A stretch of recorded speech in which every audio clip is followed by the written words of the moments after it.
let's cross over to Portland, joined by Mike Harris, editor of Veterans Today. Thank you so much for being with us. What do you make of this? It's very interesting. Mainstream media, of course, continue to concentrate on Aleppo, of course, on part of Aleppo that they say are under the Syrian government's control and supposedly, allegedly, where many civilians are being killed. And yet a blind eye is turned continuously when these terrorists are attacking left and right. And now we see another attack in Daraa. What is it going to take to change that scenario as far as the mainstream media? What can be done? Well, let me spell it out for you very succinctly here. Aleppo has been occupied by the terrorist ISIS forces, which are mercenaries, which have been hired and employed and are being supplied material support, arms and ammunition by the U.S., who's using Israel and Saudi Arabia as a conduit to get supplies to them, as well as Turkey. What is happening in Aleppo is not the siege of Aleppo as what's portrayed in the Western media, but really the liberation of Aleppo from the terrorist occupying forces. That is a keen distinction, something you will not hear in the Western media. So what's going on around the country, the other terrorist attacks, is they're trying to inflame the Syrian government to have to react to other actions to disperse their forces, to draw away from concentrating them in Aleppo to where they can eliminate the terrorist occupation there. They're trying to divert attention of the Syrian armed forces, to spread them thinner, make them put men and munitions other places so that they cannot completely liberate Aleppo. And that is a critical issue. If Aleppo is liberated by the Syrian army, the whole ISIS occupation collapses, and then it'll just be cleanup work around the rest of the country.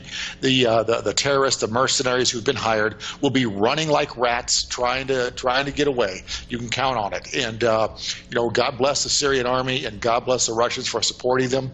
The United States is definitely on the wrong side of history on this, and we're hopeful to have a regime change in this country with this coming election. Hopefully we'll get Donald Trump and someone who wants to work with the Russians, with the Iranians, to eliminate the common enemy of ISIS globally.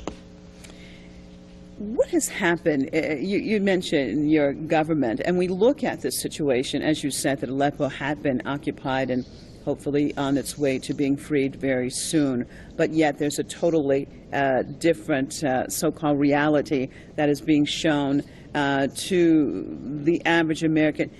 What has happened in the country? Do you think that the average American gets it, or is there just a total disconnect between reality and what's being shown to the people and what the people understand as reality there? Well, the mainstream media, the Western media, is not media. It's not journalism. It's propaganda. And what they're trying to do is to limit the thought process of the American people by giving them limited information. If the American people had the whole story, as I know it, I've been to Syria twice during the conflict, and if they knew what I know, there'd be riots in the streets, and there would be calls for impeachment. John Kerry would be run out of town. The Department of Defense would be in trouble. But the media is the mouthpiece for what's going for those who control our government currently. And our government's in trouble. We've had 50 years of infiltration and control by this military-industrial complex since the murder of John F. Kennedy. They've been expanding their control over the people to where we're living in a virtual police state. No one in America today believes the 9/11 fairy tale. That's the official story. We know who the perpetrators are. And many, many Americans know this. And by knowing this, they know this entire war on terror is a fraud.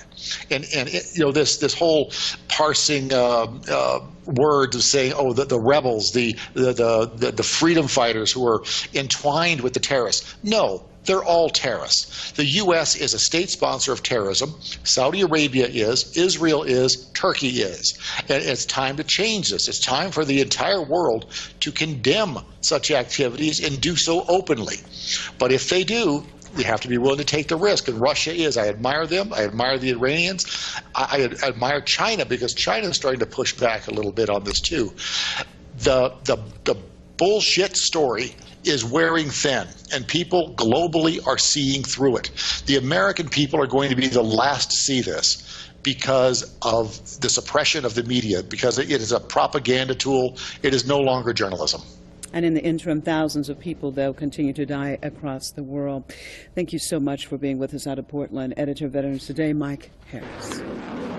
The Yemeni army and allied forces have stepped up attacks on Saudi Arabia's bases since Saturday's airstrike on a public gathering in Sana'a that left over 140 people dead and hundreds more injured. On Monday, Pentagon said its Navy-guided missile destroyer came under an attempted missile attack from territory in Yemen controlled by the Yemeni government.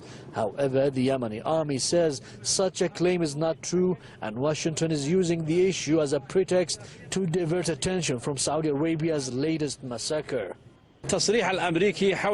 US's claim of the bombardment of the US destroyer is baseless, and it is an attempt to cover up the Saudis' most heinous crime on targeting the gathering of mourners. Yet such an attempt has failed. There is growing anger among Yemenis against Saudi Arabia's atrocities. Observers say Riyadh's massacre of innocent people will make people more determined to end Saudi aggression once and for all. For sure, the heinous crime on the gathering of mourners has drawn angry reactions among Yemenis.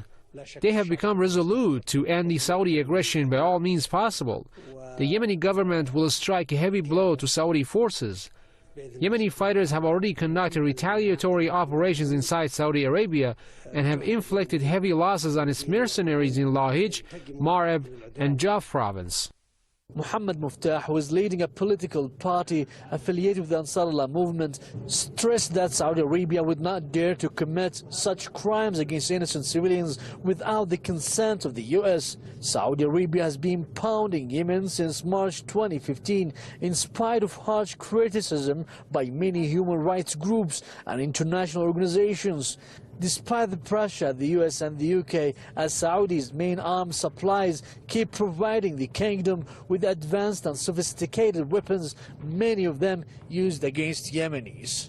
Several international bodies have warned about the effects of the Saudi aggression on Yemen, but that has never gone beyond words. And Riyadh has never been put under real pressure for its military campaign in the past 18 months. Mohammed Attab, Press TV, Sana'a. Some breaking news now, an update to a story that you told last night at 10 o'clock. Now, overnight, we learned that the suspect in the latest officer-involved shooting has a rap sheet and just got out of prison in January. ABC 15's Justin Pizzera, he's live for us at the scene near 40th Street and Van Buren. Justin, first off, were any officers hurt in this?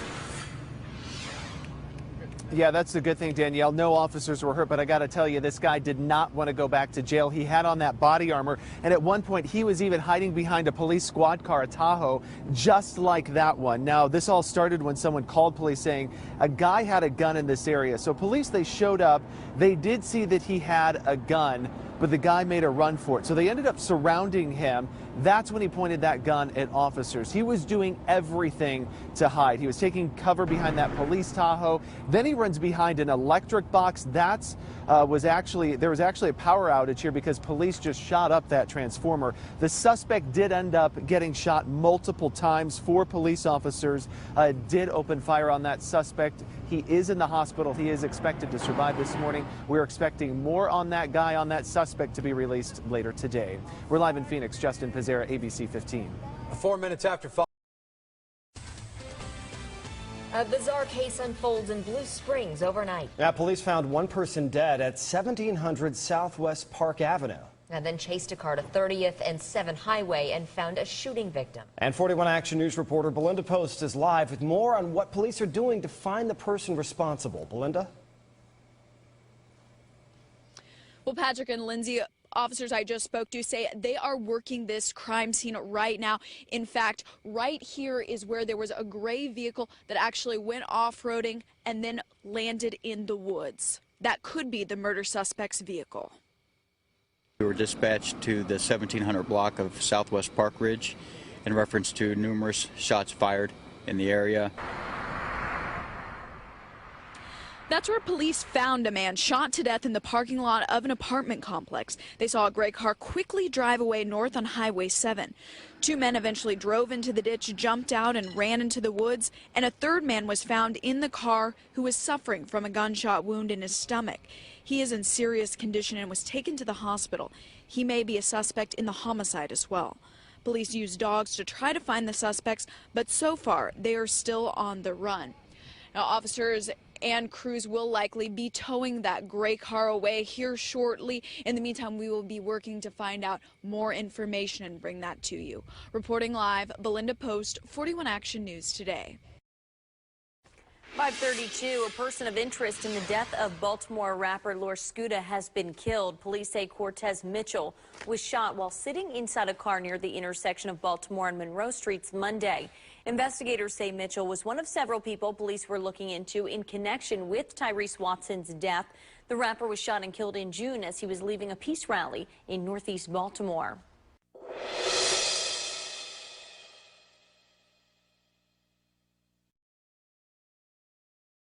Now know that the two suspects in last week's deadly home invasion in Orange will be returned to Massachusetts and will be in Orange District Court on Friday morning.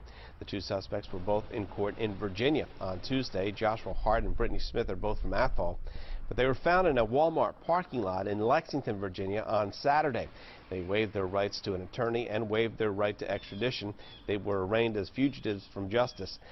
Once they are back here in Massachusetts, they'll face charges of murder, attempted murder, home invasion, and robbery. They're accused of killing 95-year-old Thomas Hardy and wounding his wife, Joanna Fisher, during a home invasion. One man is in custody after shooting another man on the east side. It happened near golf links in Wilmot about 1 o'clock this afternoon. The victim was taken to the hospital with non-life-threatening injuries. The suspect's identity has not been released. The man who police say is responsible for a deadly stabbing is behind bars this morning. Raheem Newman was arrested in New Jersey Tuesday. He's accused of stabbing Sharon Dorsey and her 80-year-old mother during a family dispute in West Baltimore on Sunday. Dorsey died at the hospital. The 80-year-old woman remains in critical condition. Newman will be sent back here to Baltimore, where he will face murder and attempted murder charges.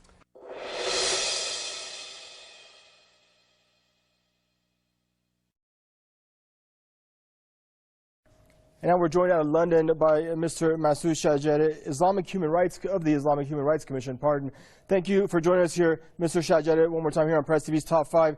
Now, why do you feel the Nigerian government is cracking down on peaceful Muslims who have carried out no aggression in Nigeria when they still have this threat of extremism posed by Boko Haram terrorists? Well, it's totally astonishing that the Nigerian government would take such action. The reality is that the Islamic movement of Nigeria is known to be a peaceful organization, challenging injustices, challenging bribery, and it seems that the government is actually set to support bribery and corruption and the chaos, and that's why it's challenging the Islamic movement. And the fact that the Islamic movement of Nigeria is so popular, that it's got 15 million supporters, members, and 5 million supporters on top of that, is the reason that the Nigerian government is scared of it. And also another reason is that we have received WikiLeaks evidence that Saudi Arabia has been putting pressure on Nigerian government to tackle the Islamic movement of Nigeria. And I think a combination of all these is the reason that is what is happening. And this is why we have come here tonight. Behind me, you could see the Nigerian embassy. We are projecting slogans on it, and the demonstrators have come here because one of the centers, religious centers, is being surrounded by soldiers and ambulances, and we feel that there might be another attempt of another genocide, and we are here to make sure that we stop it. It's funny that you mentioned corruption within the government, because former President Goodluck Jonathan, I believe it was back in 2012 said that he felt that Boko Haram sympathizers and or members had infiltrated the Nigerian government. Now, could this be their influence to divert attention away from Boko Haram, or do you think that perhaps sources outside the country could be behind this crackdown? Well, it's a combination of everything. I mean, really, Nigeria is actually in a chaos. At the moment, judges are being arrested by the security forces, and you know, the government is in disarray. And I think this is a ploy to turn attention from those realities. But also, I think, as Sheikh Zakzaki wants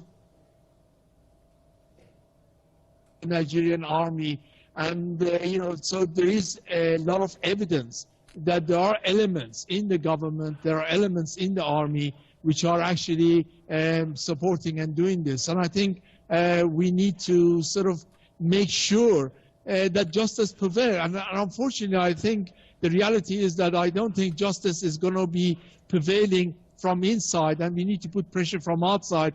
That is why we took the case to the International Court of Justice, and they have started the preliminary investigation. And I think really we need to make sure that no further massacre takes place. And this is why we are here tonight and publicizing this and trying to stop this army, which is out of control, to commit other atrocities. Well, in order to, Mr. Shajari, to get pressure put on the Nigerian government from outside, I mean, people have to be privy to this, what's going on inside the country, to the Muslims, peaceful Muslims there. Why do you think last year's massacre in Zaria and this ongoing crackdown since has been, I mean, for a large part, it's drawn no attention in Western media? Well, I'm really astonished of this. And you know, the reality is that, you know, as I said, even the fact that International Court has started the investigation, even that did not get much sort of publicity. We need to increase pressure. And as I said, this is why we are here. We are having similar demonstration in the next few days in Indonesia, in Geneva, in Pakistan and elsewhere, to bring attention to this injustice against one of the most peaceful group of people. As you know, Sheikh Zakzaki said, when they said, why aren't you taking arms? He said, truth is the most powerful weapon, and we're going to use truth to establish justice. Indeed, and people need to become aware of what's going on there. Thank you much for your input, Mr. Masood Shajari, Islamic Human Rights Commission, joining us out of London.